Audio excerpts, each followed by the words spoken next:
تاراج کارواں کربلا کی دوپہر کے بعد کی رکت انگیز داستان کا پہلا پارٹ آپ کے سامنے حاضر ہے۔ نظر کے سامنے جن لاشوں کا انبار ہے ان میں جگر کے ٹکڑے بھی ہیں اور آنکھ کے تارے بھی، بھائی اور بہن کے لاڈلے بھی اور باپ کی نشانیاں بھی۔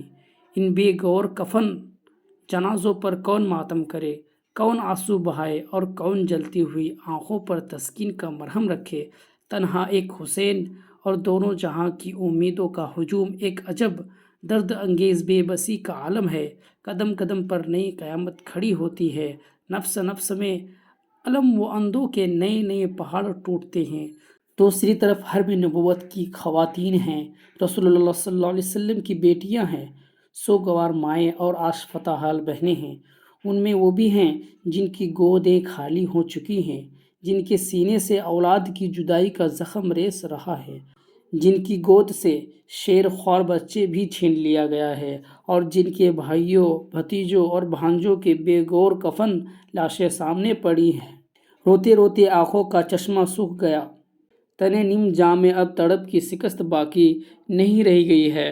عورت ذات کے دل کا آب گینا یوں ہی نازک ہوتا ہے، ذرا سی ٹھیس جو برداشت نہیں کر سکتا۔ آہ، اس پر آج پہاڑ ٹوٹ پڑے ہیں، سب کے سب جام شہادت نوش کر چکے۔ اب تنہا ایک ابن حیدر کی ذات باقی رہ گئی ہے جو لڑے ہوئے قافلے کی آخری امیدگاہ ہے۔ آہ، اب وہ بھی رختے سفر باندھ رہے ہیں۔ خیمے میں ایک کہرام برپا ہے، کبھی بہن کو تسکین دیتے ہیں، کبھی شہر بانو کو تلقین فرما رہے ہیں، کبھی لخت جگر عابد بیمار کو گلے سے لگاتے ہیں، اور کبھی کمسن بہنوں اور لاڈلی شہزادیوں کو یاس بھری نگاہوں سے دیکھ رہے ہیں۔ امید و بیم کی کشمکش ہے، فرض کا تصادم ہے، خون کا رشتہ دامن کھینچتا ہے، ایمان مقتل کی طرف لے جانا چاہتا ہے۔ کبھی یہ خیال آتا ہے کہ ہمارے بعد اہل خیمہ کا کیا حال ہوگا، پردیش میں حرم کے یتیموں اور بیواؤں کے ساتھ دشمن کیا سلوک کریں گے۔ دوسری طرف شوق شہادت دامنے گیر ہے، ملت کی تطہیر اور حمایت حق کا فرض نیزوں پر چڑھ کر آواز دے رہا ہے۔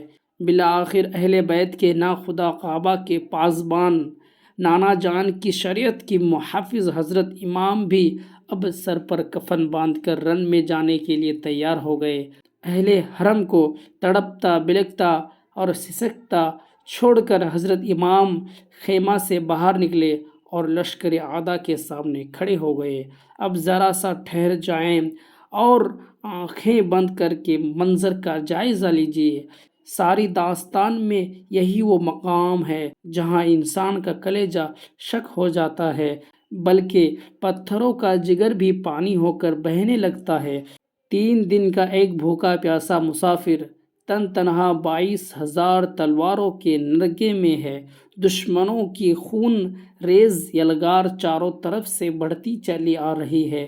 دروازے پر اہل بیت کے مستورات اشکبار آنکھوں سے یہ منظر دیکھ رہی ہے۔ لمحہ لمحہ منٹ پر درد و غم کے اتھاہ ساگر میں دل ڈوبتا جا رہا ہے۔ کبھی منہ سے چیخ نکلتی ہے، کبھی آنکھیں جھپک جاتی ہے۔ ہائے رے تسلیم و رضا کی وادی بے عیاں، پھولوں کی پنکھڑی پہ قدم رکھنے والی شہزادیاں آج انگاروں پر لوٹ رہی ہیں، جن کے اشارہ آبرو سے ڈوبا ہوا سورج پلٹ آتا ہے۔ آج انہی کے ارمانوں کا سفینہ نظر کے سامنے ڈوب رہا ہے اور زبانیں نہیں کھلتی۔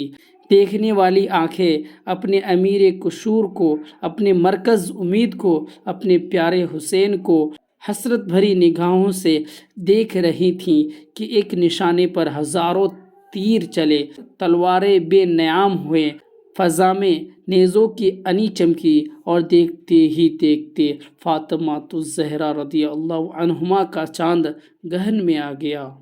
آگے کی کہانی کو سننے کے لیے چینل کو سبسکرائب کریں اور تاراج کارواں کربلا کی دوپہر کے بعد کے رکت انگیز داستان 2 کے لیے ہمارے چینل کو سبسکرائب کیجیے۔ تو ملتے ہیں اگلے ویڈیو میں دوسرے پارٹ کے ساتھ، تب تک کے لیے الوداع، اللہ حافظ۔